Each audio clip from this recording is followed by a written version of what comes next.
Hi friends, now another topic of taxation is house property, taxable income of house property.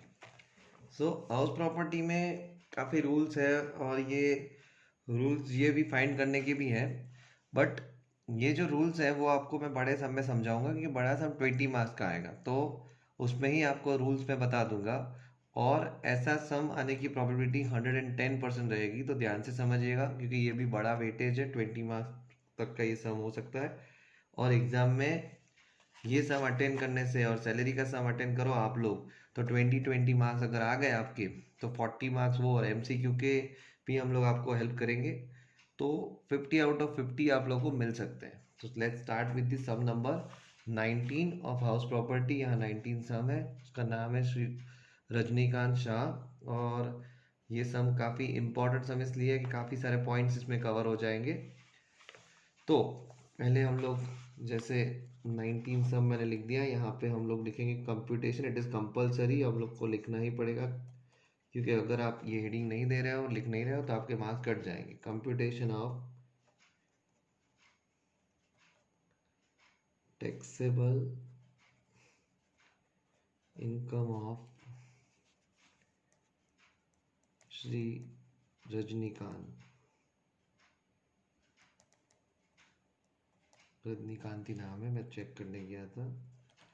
PYAY 2019, 20 and 2021। यहाँ पे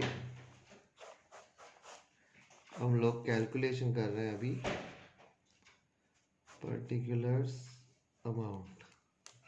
अभी मुझे ये पूरा सम आपको ध्यान से समझाना, सारे पॉइंट्स में कवर करूँगा, तो इसमें जो जो पॉइंट्स हैं इस सम में नहीं होंगे तो भी मैं आप लोगों को बताऊंगा, तो ध्यान से ये सब समझिएगा, सुनिएगा और देखिएगा ये सब।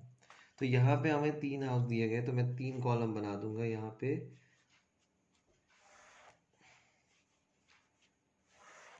Okay, that is house 1, house 2 and house 3। अब जो पहला मकान है वो लेट आउट है, यानी एलओ, मैंने लिख दिया लेट आउट एलओ। दूसरा is also let out and तीसरा इज सेल्फ ऑक्यूपाइड हाउस। तो that is called let out and self occupied. ये कैसे मुझे पता चला? तो यहाँ पे लिखा हुआ है let out and self occupied. अब आपको कॉलम बनाना, देन ये लिखना और ये सब कुछ तो आपको आता ही है। It is your cup of T कि आप लोग ये अच्छे से मैनेज कर लोगे। अब मुझे मेनली सिखाना क्या है आप लोगों को? सम। तो अब कॉलम कैसे भी हो, सम के पॉइंट्स आप लोगों को ध्यान से समझने हैं। तो यहाँ पे we have to started with gross annual value. Then मैं आपको एक फॉर्मेट ही बता देता हूँ इसका कि कोई भी बड़ा सम आए कभी भी, तो आप लोग देखो ये फॉर्मेट फॉलो कर लेना। Municipal tax paid bye owner, यानी ये फॉर्मेट में मैं फिलिंग द ब्लैंक्स कर दूंगा, आप लोग देखना। Then that is called net annual value, NAV। उसमें से हम लोग डिडक्शन लेंगे। उसमें पहला डिडक्शन जो आएगा दैट इज स्टैंडर्ड डिडक्शन, वो होगा 30% ऑफ NAV, यानी ये रूल है 30% ऑफ NAV। सेकंड आएगा interest on loan, but the loan is only for the purpose of construction, reconstruction, repairs, renewal of house, residential house या जो भी हाउस लेट आउट किया है उसके लिए। और तीसरा कैपिटल इंटरेस्ट होगा तो हम लोग डिडक्ट करेंगे। और यहाँ पे जो बचेगी amount that is called taxable income. तो इतना ही फॉर्मेट है इसमें, बस ये फॉर्मेट ही होगा, इतना ही फॉर्मेट हो सकता है। अब हम लोग सम स्टार्ट करते, तो हम लोग को जब सेल्फ ऑक्यूपाइड हाउस मिल जाए, house 3 is self occupied house. तो अगर सेल्फ ऑक्यूपाइड हाउस हमें मिल गया, तो सेल्फ ऑक्यूपाइड हाउस में क्या है, उसका मतलब क्या हुआ? जिस घर में तुम लोग रह रहे हो वो सेल्फ ऑक्यूपाइड हुआ, तो उसके लिए कोई हम लोग रेंट नहीं पे कर रहे कभी भी। तो हम जब रेंट नहीं पे कर रहे, कुछ भी इनकम नहीं हो रही, क्योंकि कोई रेंट नहीं पे करेगा तो कोई इनकम नहीं हो रही, तो उसके ऊपर टैक्स क्यों भरना? सो सेल्फ ऑक्यूपाइड हाउस है, उसमें कोई टैक्सेबल अमाउंट नहीं होती है, तो gross annual value nil, municipal tax भी नील, अगर हो तो भी nil, then standard deduction also nil. But वहाँ पे एक प्रोविजन ऐसा है कि इंटरेस्ट ऑन लोन, वहाँ पे जो भी अगर वो हाउस है हम लोग रह रहे हैं तो भी हम लोग लोन तो ली होगी, तो वो लोन जो ली है वो रीपे तो करनी है, तो उसके लिए इंटरेस्ट हम लोग भरेंगे, तो वो इंटरेस्ट डिडक्शन में मिलता है। तो ये एक प्लस पॉइंट तो नहीं, बट जो भी लोन लिया उसको रीपे कर रहे हैं, उसका इंटरेस्ट दे रहे हैं, इसलिए हम लोग डिडक्शन में मांग रहे हैं उसको। तो वो इंटरेस्ट ऑन लोन यहाँ पे आपको मिलेगा, जो 2 लाख तक की लिमिट है। एमसीक्यू में याद रखना ये चीज़।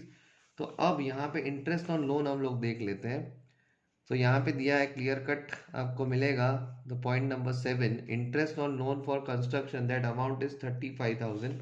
सो I am going to write down directly, मैं लिख रहा हूँ 35,000 मैंने लिख दिया यहाँ पे। देन उसके बाद एक थर्ड डिडक्शन मैंने बोला कैपिटल एज इंटरेस्ट, तो यहाँ दिया हुआ है। अब कैपिटल एज इंटरेस्ट का कैसा है, ये जो कंस्ट्रक्शन है वो आपके प्रीवियस ईयर 1920 के पहले के 5 साल के अंदर कंप्लीट हुआ है, यानी उससे पहले नहीं, उसके 5 साल के अंदर, तो ही आपको 1/5 amount of capital as interest के रूप में आपको डिडक्शन में मिलेगा। तो यहाँ पे हम लोग देख रहे हैं 31/3/04 डेट दी है। सो वो तो 1920 के 5 साल के अंदर नहीं, बहुत दूर है वो डेट, तो यहाँ पे 1/5 कैपिटल एज इंटरेस्ट नहीं मिलेगा। मैं लिख के देता हूँ, यहाँ पे 1/5 होता है अमाउंट, बट यहाँ नहीं मिलेगा। क्यों? ड्यू टू कंस्ट्रक्शन डेट 31/3/04 दिया है, और हमें चाहिए 15, 16, 16, 17, 17, 18, 18, 19, 19, 20, इस तरह से। तो ये चीज़ आपको याद रखनी है 5 साल के अंदर।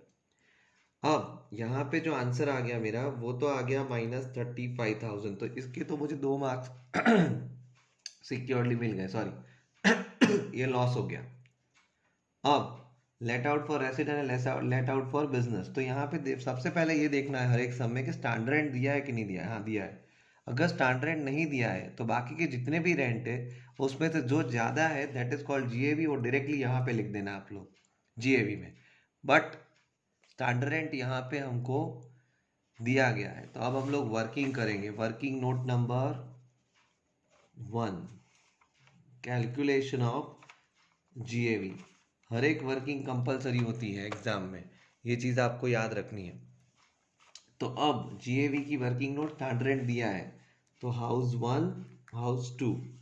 अब स्टैंडर्ड रेंट दिया है तो 3 स्टेप अप्लाई होंगे, एमआर एंड एफआर, दोनों में से मोर। तो यहाँ पे स्टेप 1, देन उसके बाद स्टेप 2, स्टेप 1 एंड एसआर, दोनों में से less amount, and step 3, step 2 and AR, दोनों में से मोर। ओके, तो यहाँ पे मोर लेस मोर अप्लाई हो गया। क्यों? स्टैंडर्ड रेंट दिया है सब में, इसलिए। ओके, अब स्टैंडर्ड रेंट दिया है जब, तो municipal rent and fair rent दोनों में से ज्यादा कौन सा? So here the municipal valuation is 36,000 and fair rent is 40,000 in house 1। तो मैं यहाँ पे आपको समझाने के लिए लिख रहा हूँ खाली हाउस 1 के लिए।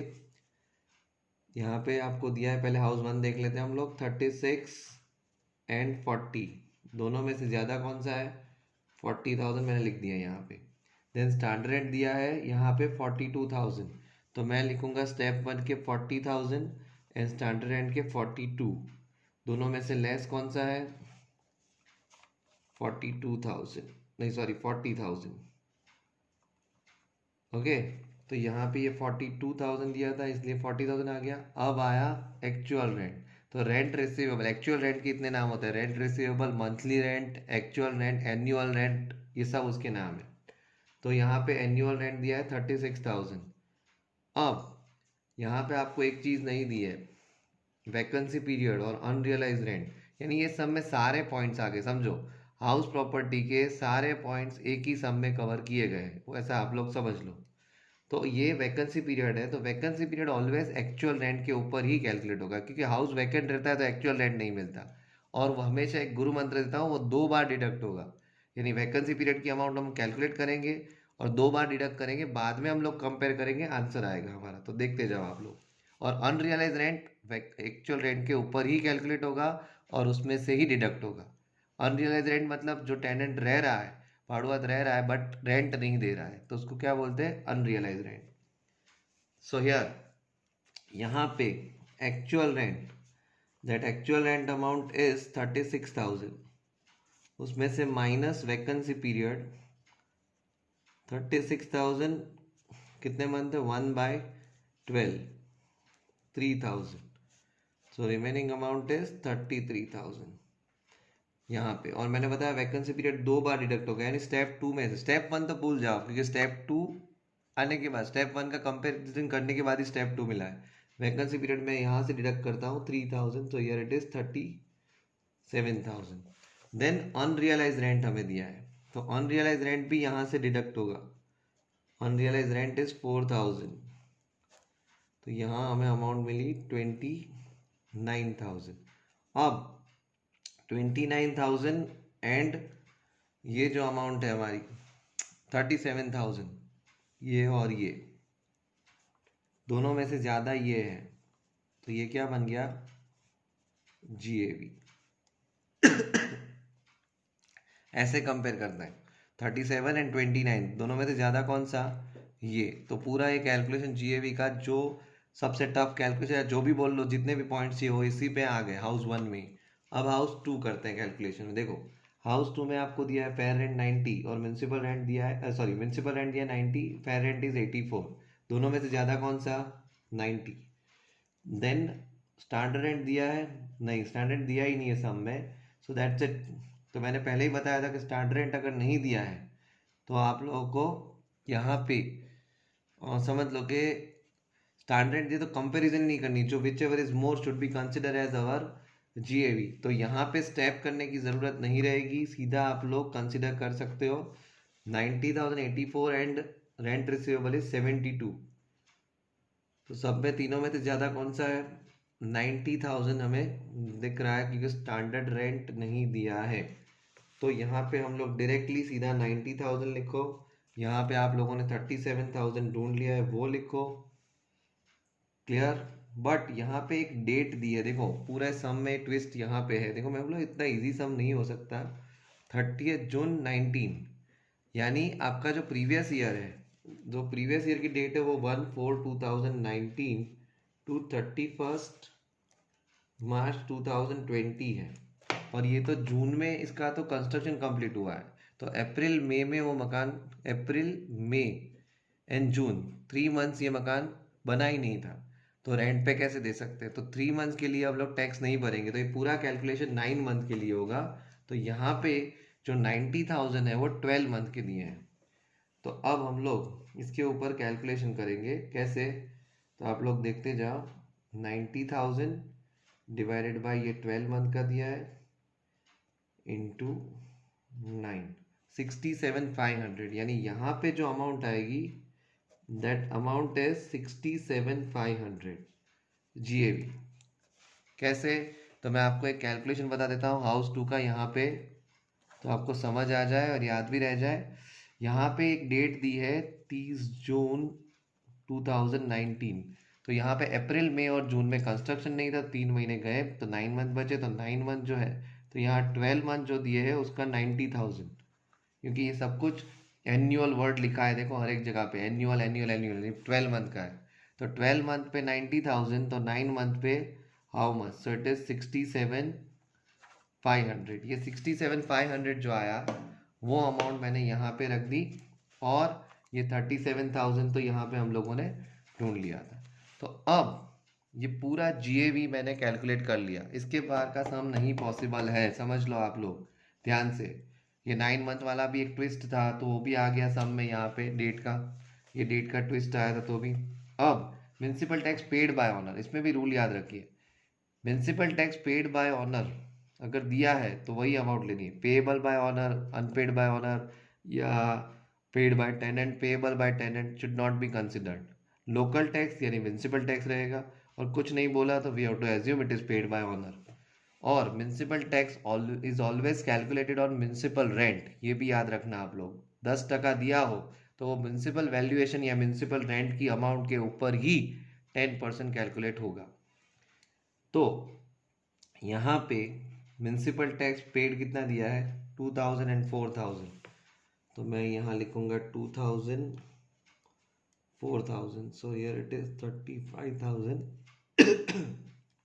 sorry 63,500। now 30% of this 35,000, तो यहाँ पे 35,000 by 30%, so it is 10,500 और यहाँ पे 63,500 multiply by 30%, so it is 19050. ये आ गया. अब इंटरेस्ट ऑन लोन, तो इंटरेस्ट ऑन लोन यहाँ पे दिया है फॉर कंस्ट्रक्शन 10,000 दिया है, यहाँ पे डैश कुछ नहीं दिया है यहाँ पे. देन अब उसके बाद capitalise interest, yes capitalise interest pre construction period 10,000. अब कंस्ट्रक्शन 16, यस यहाँ पे जो डेट है वो 16 है. अब यहाँ पे तो कैपिटलाइज इंटरेस्ट भी नहीं है, बट यहाँ पे जो ये हाउस है हाउस 1 उसमें दिया हुआ है अमाउंट, आप लोग देखो कैपिटलाइज इंटरेस्ट 10,000. तो अब ये अमाउंट की जो डेट है वो 16 है. तो मैंने बताया था अभी आपको 15, 16, 16, 17, उसमें जब भी 15 के बाद अगर कंस्ट्रक्शन कंप्लीट हुआ है 1/4/15 के बाद, तो 1/5 अमाउंट हम लोग कैलकुलेशन में लेंगे. तो यहाँ पे 10,000 मल्टीप्लाई बाय 1/5, तो कैपिटल इंटरेस्ट कितना डिडक्शन मिलेगा 2,000. तो अब यहाँ 35,000 में से हम लोग डिडक्ट करेंगे 10,500 माइनस 10,000 माइनस 2,000, 12,500. ये आ गया हाउस 1 की अमाउंट. अब house 63500 minus 19050, so that is 44,450. ये आ गए हमारे तीनों अमाउंट. अब यहाँ पे मैं ढूंढ रहा हूँ net taxable income. Net taxable income का मतलब क्या, ये जो तीनों अमाउंट है उसकी आपको एडिशन और सब्सट्रैक्शन करने होंगे, यानी नेट इनकम आपको ढूंढनी है. तो यहाँ पे 12,500 प्लस 4450 माइनस 35,000, सो जो नेट इनकम हमको मिलेगी वो मिलेगी 21,950. ये हमारा आंसर रहेगा 21,950, ये रहा. तो ये पूरा सम जो आप लोगों ने अभी देखा, तो ये सम के बाहर का पॉइंट्स मोस्ट प्रोबेबली आना नामुमकिन के बराबर है, यानी इट इज क्वाइट इम्पॉसिबल. एक ही सम में मैं बता रहा हूँ. क्यों? क्योंकि सारे पॉइंट्स मोस्टली कवर किए गए, जो नहीं कवर किया मैंने बताने की भी ट्राई की, जो भी है वो मैंने आप लोग को बता भी दिया. तो ये सम यहाँ कंप्लीट होता है. 20 मार्क्स तक का सम आ सकता है, तो आप लोग ये पूरे मार्क्स स्कोर कर सकते हो इस सम की हेल्प लेके. और बाकी तो आपको प्रतिमा एजुकेशन की ऐप में से भी इम्पोर्टेंट आपको मिल जाएंगे. Thank you so much.